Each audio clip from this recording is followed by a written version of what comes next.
დღევანდელ ვიდეო გაკვეთილში ვიმუშავებ სანგინით.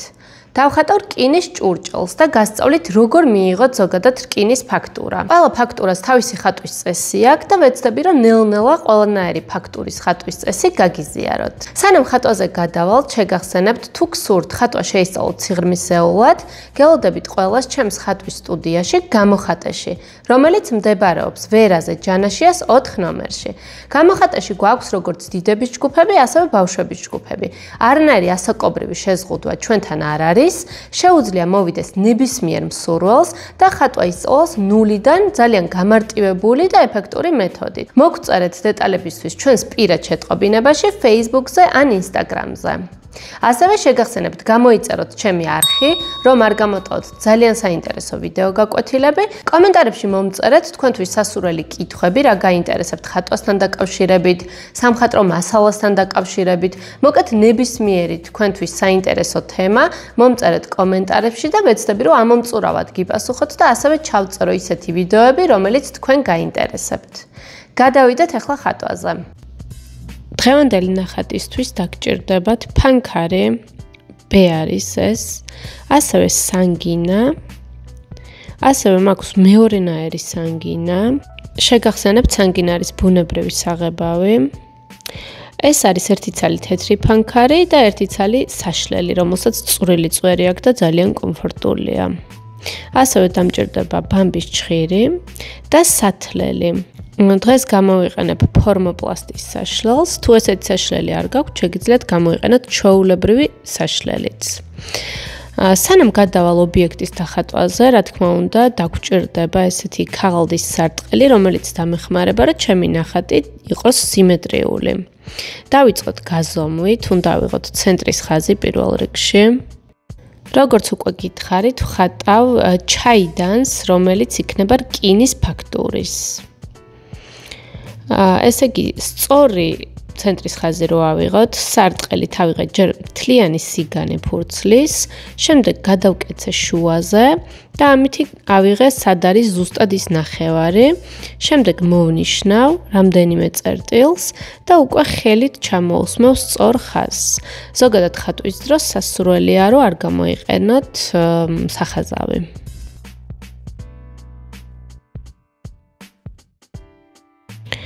ახლა დაახლოებით მოვხაზავ ჩაიდნის ყელის სიგანეს, ასევე ძირს და წელის სიგანეს, რომელსაც მე ყველაფერს ერთმანეთთან შევაერთებ, მაგრამ სანამ შევაერთებ, მნიშვნელოვანია, რომ გადავზომო მარჯვენა და მარცხენა მხარე, რომ იყოს სიმეტრიული. ამასაც რა თქმა უნდა გადავამოწმებ სარტყელით. ზოგადად აკადემიურ ხატვაში გაითვალისწინეთ, რომ სარტყელი არის თქვენი ერთ-ერთი საუკეთესო მეგობარი.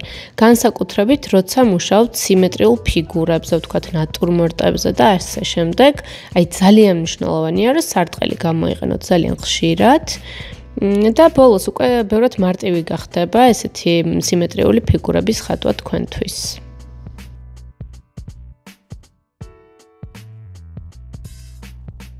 ახლა ვეცდები ყველაფერი ერთმანეთთან შევაერთო და მნიშვნელოვანია, რომ მარჯვენა და მარცხენა მხარე გამომივიდეს ერთნაირი, რაც ძალიან ხშირად ასე არ ხდება ხოლმე. თუ დაგჭირდებათ კიდევ დამატებითი წერტილების აღება, შეგიძლიათ აიღოთ. მე ვეცდები, რომ ვთქვათ, ამ დამატებითი წერტილების გარეშე მივიღოს სიმეტრიული ფორმა. ესე როცა შემოხაზავთ, დააკვირდით, სადმე თუ არის ასიმეტრია, აუცილებლად წაშალეთ და ჩაასწორეთ და ასევე ძალიან მარტივი და კარგი მეთოდია. ზოგჯერ ჩვენ ესე თვალით ვერ აღვიქვავთ ხოლმე, თუ ასიმეტრია გვაქვს. ამისათვის შეგიძლიათ ფურცელი ამოატრიალოთ და უკუღმა შეხედოთ ხოლმე. ესე უკუღმა როცა შეხედავთ თქვენს ობიექტს, ბევრად დაინახავთ იმ ასიმეტრიას, რომელიც გვაქვს და ესეთი მარტივად შესამჩნევი არ არის ხოლმე. ასევე გაითვალისწინეთ ჩაიდანს, რაც აქვს ეს ცხვირი, ასევე სახელური და ესეთი ზედმეტი დეტალები, ასე ვთქვათ. მნიშვნელოვანია, რომ ბოლოს დავხატოთ ხოლმე. აი ჯერ გავაკეთოთ მთავარი ეს ძირითადი ფორმა, რომ ნამდვილად კარგად სიმეტრიული გამოგვივიდეს და შემდეგ დავამაგროთ უკვე ის დამატებითი აქსესუარები, ვთქვათ თავსახური და ასე შემდეგ. რომ მოკეთ ესე უფრო დიდი შანსია, რომ გამოგვივიდეს სიმეტრიული, იმიტომ რომ ხშირად ჩვენი ყურადღება მიაქვს ხოლმე აი ამ რაღაცა დამატებით ობიექტებს, როგორებიც არის ვთქვათ ეს თავსახური და სახელური და ასე შემდეგ და გვეპარება ხოლმე ის ძირითადი ფორმის ასიმეტრია და ამიტომ დავაკვირდეთ კარგად ამ დეტალებს.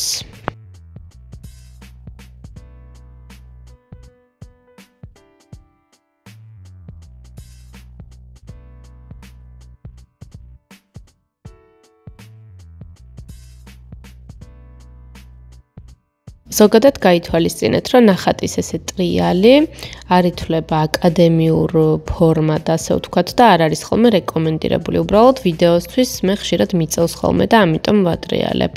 თქვენ ეცადეთ, რომ არ მოატრიალოთ, თუ რა თქმა უნდა, გინდათ აკადემიური ხატვის სწავლოთ. ახლა თუ უბრალოდ სამოყვარულოდ გინდათ, როგორც გინდათ, ისე შეგიძლიათ ამოატრიალოთ, არ არის ამ შემთხვევაში პრობლემა. ეხლა დავიწყოთ უკვე დამატებითი დეტალების გაკეთება, როგორებიც არის ვთქვათ თავსახური, ამ თავსახურის სახელური და ასე შემდეგ ეს პატარა დეტალები ყველაფერი დავაკონკრეტოთ. დღეს ვხატავ რეალისტურ ნახატს, ამიტომ რეალისტურ ნახატში ძალიან მნიშვნელოვანია, რომ ეს პატარა დეტალები ყველაფერი ძალიან კარგად დაამუშაოთ და ძალიან ზუსტი იყოს.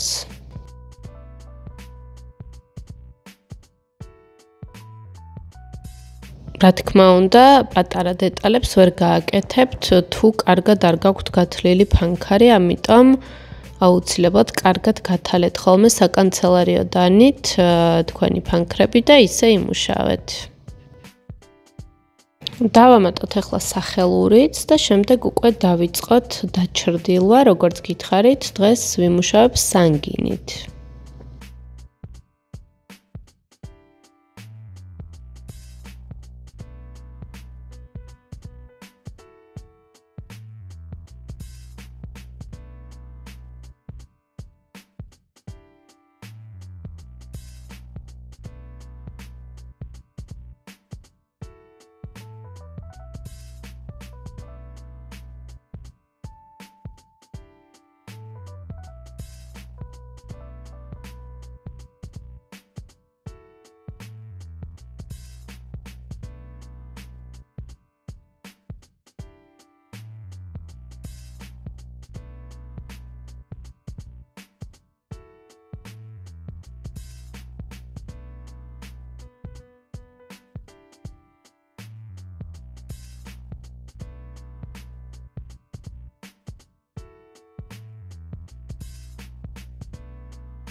ჯერ ავიღებ ერთგვარ ტონს, რისთვისაც გამოვიყენებ სანგინას და სათლელს. ჩვეულებრივი სათლელით გავთვლი ამ ჩემს სანგინას და რაც დაიყრება, ესე ფხვნილივით, ამას გამოვიყენებ ფერად და შემდეგ დავიწყებ უკვე დაზუსტებას დეტალების. თითით გადავიყვანოთ. არ არის პრობლემა თუ ფონშიც ცოტა გადახვალთ. სანამ სანგინის დამუშავებაზე გადახვალთ, კარგად გამოკვეთეთ თქვენი კონტურები, რომ შემდეგ არ დაკარგოთ და ახლიდან არ მოგიწიოთ ზომვა. ეხლა არ ვიცი, აქ შეიძლება კამერაში არ ჩანს, მაგრამ ჩემი ეს ზოლები გამოკვეთილია და თავისუფლად დავინახავ, თქვათ შემდეგ უკვე დაზუსტების დროს.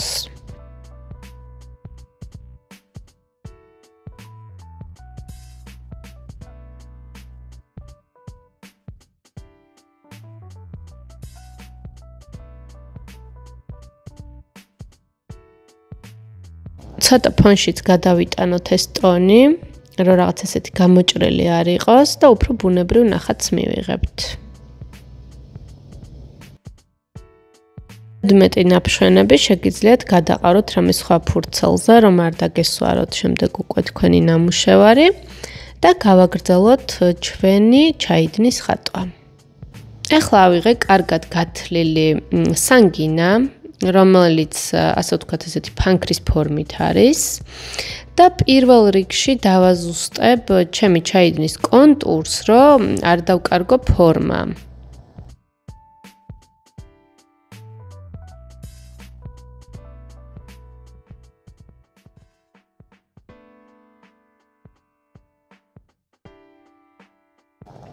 გვერდზე მიწევს ჩემი ძაღლი, რომელსაც ძინავს და ხრინავს. იმედია ძალიან არ შემოდის ეს ხმა და არ გაწუხებთ.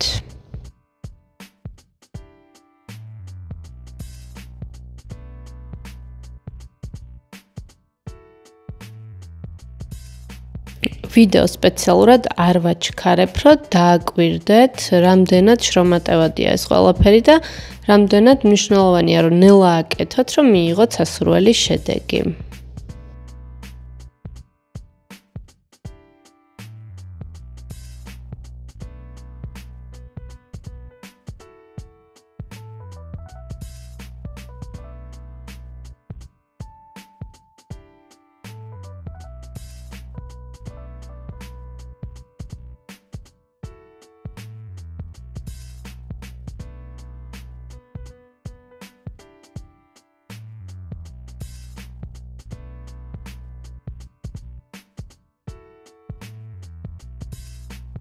როგორც გითხარით, რკინას თავისი ხატვის წესი აქვს თქო და ვეცდები, რომ დღეს ეს წესები მარტივად აგიხსნათ. ესე იგი, როცა ვხატავთ ესეთ ძალიან პრიალა რკინას, არ აქვს ესეთი ძალიან სტაბილური და განსაზღვრული შუქჩრდილები. მაგალითად, როცა ვთქვათ თაბაშირს ვხატავთ, თაბაშირს ძალიან მარტივად აქვს ხოლმე თუ მარცხნიდან არის განათება, მარჯვნივ გვაქვს ჩრდილი და პირიქით. რკინის და ესეთი არეკლილი რაღაცების შემთხვევაში ჩვენი შუქჩრდილები არ ვიცით ხოლმე როგორ იქნება. ანუ გააჩნია რა გარემოში დევს, სახში დევს, გარეთ დევს, როგორი განათებაა და აი ყველაფერს ირეკლავს, ასე ვთქვათ და შესაბამისად წინასწარ არ შეგვიძლია რომ განსაზღვროთ. აი ზუსტად უნდა გვედოს წინ ობიექტი და ზუსტად უნდა დავაკვირდეთ სად არის ეს ჩრდილები. ახლა წინ მიდევს ჩაიდანი, რომელსაც ვხატავ და ზუსტად ვხაზავ იმ შუქჩრდილებს, რაც არის ჩემს ჩაიდანზე. ანუ აი ზუსტად უნდა მოხაზოთ ის ფორმა, რომ მიიღოთ უკვე აი ესეთი არეკლილის ეფექტი, ასე ვთქვათ. და შემდეგ დავიწყოთ უკვე დაჩრდილვა.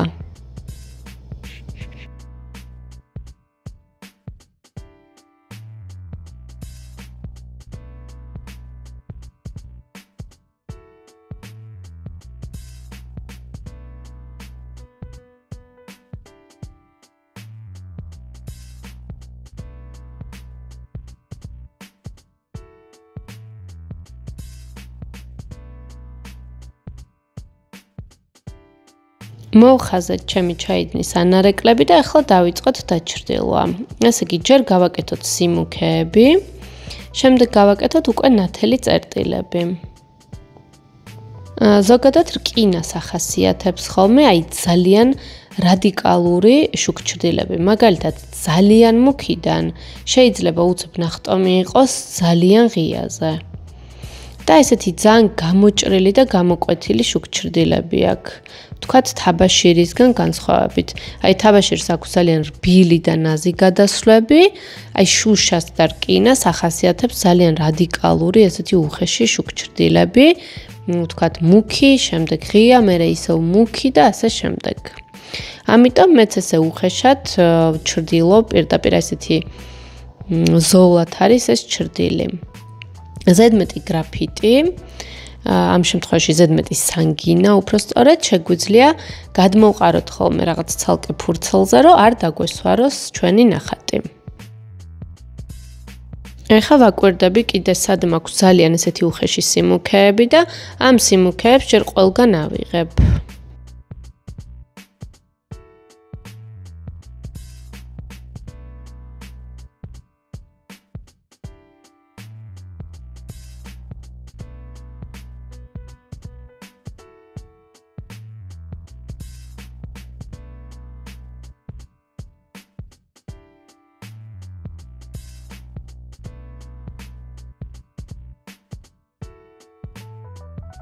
ადგილებში თუ დაგჭირდებათ ცოტა დარბილება და გადასვლები ჩვენი სანგინის, შეგვიძლია გამოვიყენოთ ყურის ჩხირი, ან თითითაც შეიძლება გადაიყვანოთ, ან სპეციალური ესეთი ბლენდერი ქვია თუ არ ვცდები, ესეთი ფანქრები არის დაპრესილი ქაღალდი, ასე ვთქვათ, რომელიც გამოიყენება ხოლმე ესე დეტალების დასარბილებლად და გადასაყვანად. უბრალოდ ახლა ვერ ვნახე ეს ჩემი ფანქარი და ამიტომ გამოვიყენებ ყურის ჩხირს და იგივე ეფექტს მივიღებ.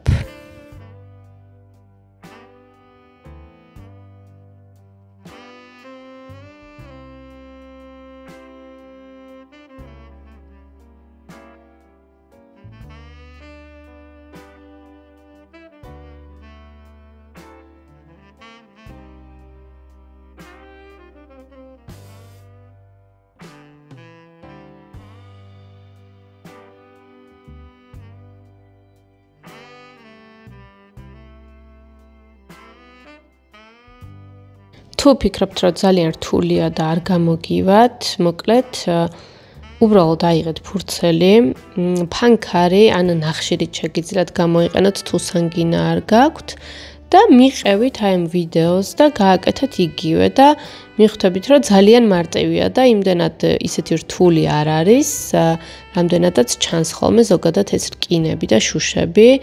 თავიდან რომ ხედავთ ხოლმე რაღაცა ის გამოიყურება, რომ გეგონება ძალიან რთულია, მაგრამ სინამდვილეში ესე არ არის. ბევრად მარტივია, რადგან უბრალოდ რასაც დაინახავთ, იგივე უნდა გააკეთოთ და მიიღებთ სასურველ ეფექტს. ასე რომ თავისუფლად აიღეთ ფურცლები და ხატეთ ჩემთან ერთად.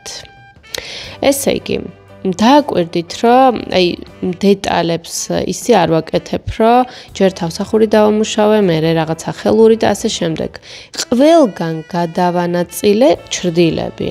ანუ სადაც მაქვს ძალიან მუქი ადგილები, ყველგან ავიღეთ თავსახურზე, ჩაიდანზე, ჩაიდანის ცხვირზე, ხა სახელურს გავაკეთებ და ასე შემდეგ. აი ეტაპობრივად იმუშავეთ და ფენებად, ანუ ისე არ გააკეთოთ, რომ ჯერ ერთი დეტალი დაამთავროთ, მერე მეორეზე გადახვიდეთ და ასე შემდეგ. გადავედით ახლა ჩვენს სახელურზე. სახელური ჩვენ ჩაიდანს აქვს პლასმასის, ამიტომ უბრალოდ მთლიანად გადავჩრდილა უხეშად.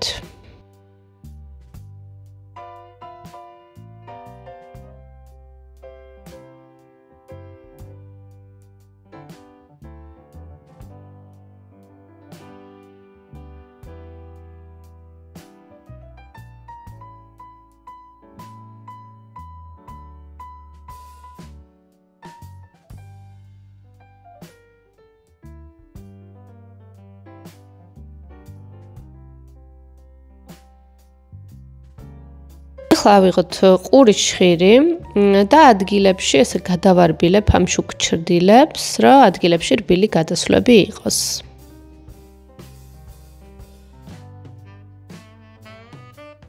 გადავიდეთ ახლა სინათლეების გაკეთებაზე. ავიღებ ჩემ ფორმოპლასტს.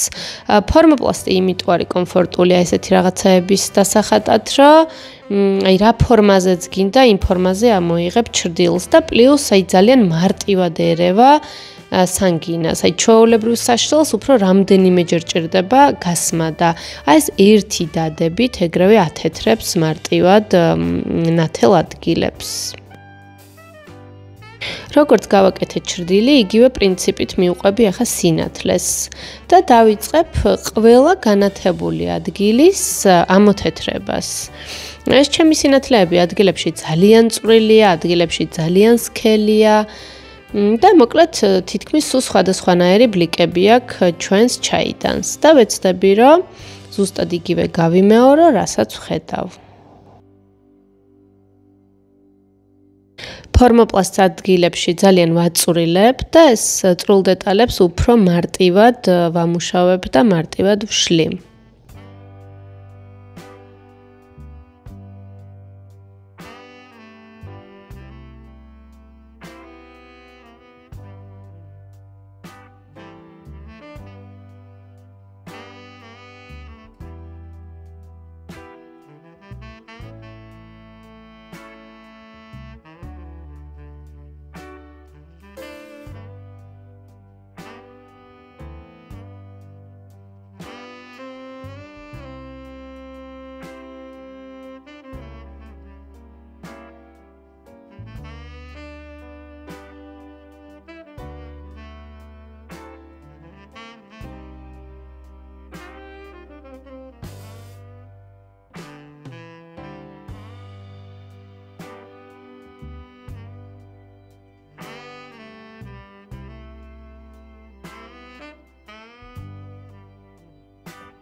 თუ სანგინის ეფექტი მოგეწონათ და გინდათ შეიძინოთ, გეტყვით როგორ შეარჩიოთ კარგი სანგინა. ესე იგი, ბოლო პერიოდში ძალიან ბევრნაირი სანგინა ვიყიდე და სამწუხაროდ ძალიან ბევრი აღმოჩნდა ცუდი ხარისხის და რას ნიშნავს ეს ცუდი ხარისხის? აი რო გაავლებთ ხას, არანაირი სირბილი არ აქვს, აი პლასმასივით არის. არც აი ესეთი გადასვლა შეგიძლია, არც აი ახლა როგორც ვთვლი და თქვათ ნაფშვენები გამოვიყენებ, თქვათ სახატად, ამასაც ვერ გააკეთებთ. აი ძალიან პლასმასის ეფექტი აქვს და დააკვირდით, ანუ რომ გახაზავთ სანგინით და ხას გაავლებთ, უნდა აი გეგონება იფშხნებოდეს და ცოტა ნახშირივით იყოს და ძალიან რბილად უნდა მიდიოდეს. მოკლედ ეს ჩვენი ფანქარი იქნება თუ პირდაპირ სანგინის ფორმა. და თუ ესეთი პლასმასივით უხეშად დაიხატა, ესე იგი არ არის კარგი ხარისხის და არის ძალიან ხელოვნური. ესე იგი, გირჩევთ, რომ გქონდეთ ერთი ფურცელი, რომელსაც დააფარებთ ამ თქვენ ნამუშევარს და წვრილ დეტალებზე ისე იმუშავებთ, რომ აი ხელის გასმის დროს არ დაითხაპნოს ეს ნახატი, იმიტომ რომ სანგინას აი ხელს როგორც კი გაუსმევ, ეგრევე გაითხაპნება.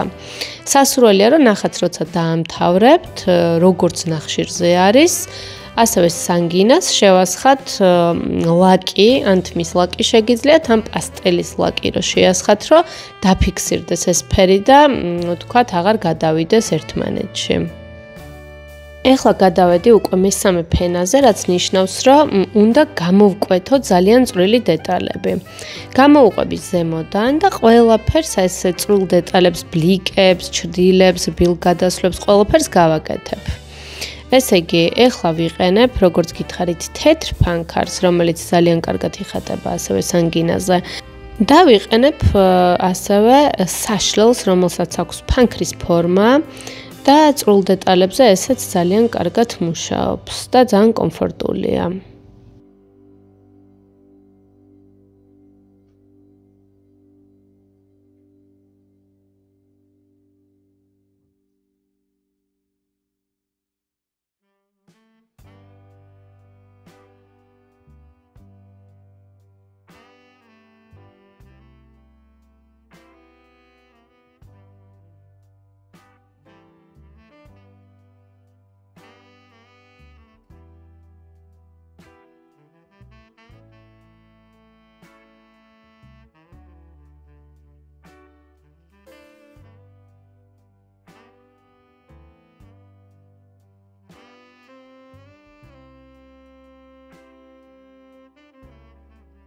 აი ეს წვრილი დეტალები ძალიან მნიშვნელოვანია, რომ გააკეთოთ, რომ მიიღოთ ბუნებრივი რკინის ეფექტი. ერთი შეხედვით შეიძლება ძალიან წვრილმანად მოგეჩვენოთ, მაგრამ ეს წვრილმანებია, რაც ხდის ნახატს რეალისტურს.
რკინას ასევე ახასიათებს ადგილებში კონტურები.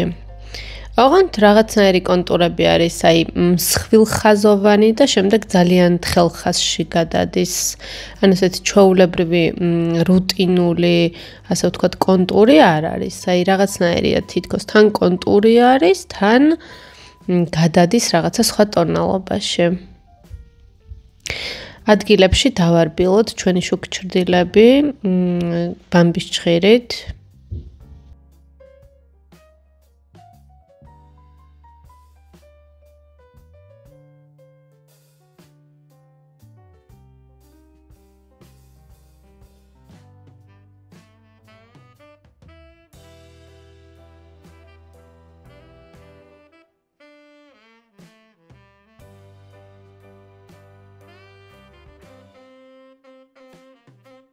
და თეთრი ფანქრით უფრო გამოკვეთილს ვხდი ჩვენს ბლიკებს. ანუ ეს ბლიკები, ეს ნათელი წერტილები, ასე ვთქვათ, ადგილებში უფრო მუქი ტონალობის არის, ადგილებში ძალიან ღია არის და აი ამ ძალიან ღიების გაკეთებაში მეხმარება თეთრი ფანქარი.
კიდევ უფრო გამოვანათოთ ჩვენი ბლიკი თეთრი ფანქრით.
არ დაგავიწყეთ, რომ ფანქარი პერიოდულად გათალოთ, რომ კარგი წვერით იმუშაოთ, განსაკუთრებით, როცა მუშაობთ წვრილ დეტალებზე.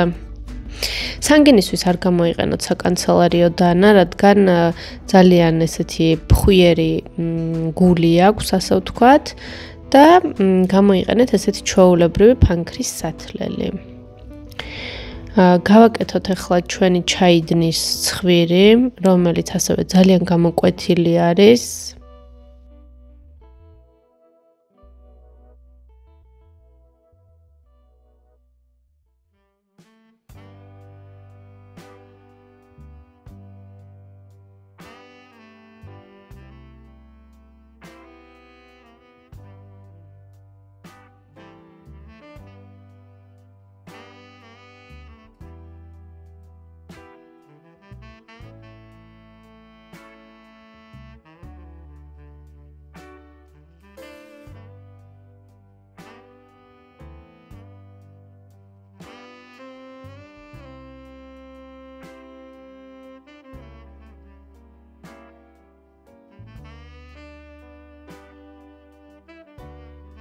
არ დაგავიწყდეთ ხოლმე, რომ ნახაც დააფაროთ ჩვეულებრივი ქსეროქსის ქაღალდი და ისე იმუშაოთ, რომ ხელით არ გადათხაპნოთ ხოლმე თქვენი ნახატი. ნელ-ნელა ჩვენი ნახატი მიუახლოვდა დასასრულს.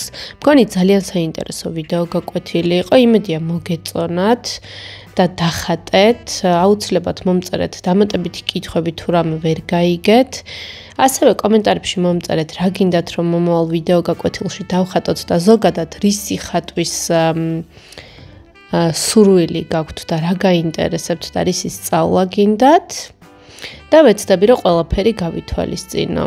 ერთადერთი ნუ მომწერთ ხოლმე რაღაც პერსონაჟების სახელებს, რადგან მე ვასწავლი აკადემიური ხატვის საფუძვლებს და ესეთი დაზეპირებულ რაღაცებს არ ვხატავ ხოლმე, ამიტომ ყველა არ მომწეროთ, მაინც ვერ შეგისრულებთ. მოკლედ გემშვიდობებით მომავალ ვიდეომდე. და რაც თავარია, არ დაგავიწყდეთ ნამუშევარს რო დაასრულებთ, შეასხით ან თმის ლაკი, ან გამოიყენეთ სპეციალური პასტელის ლაკი, რომ დაფიქსირდეს თქვენი ნახატი და არ გაითხრაპნოს.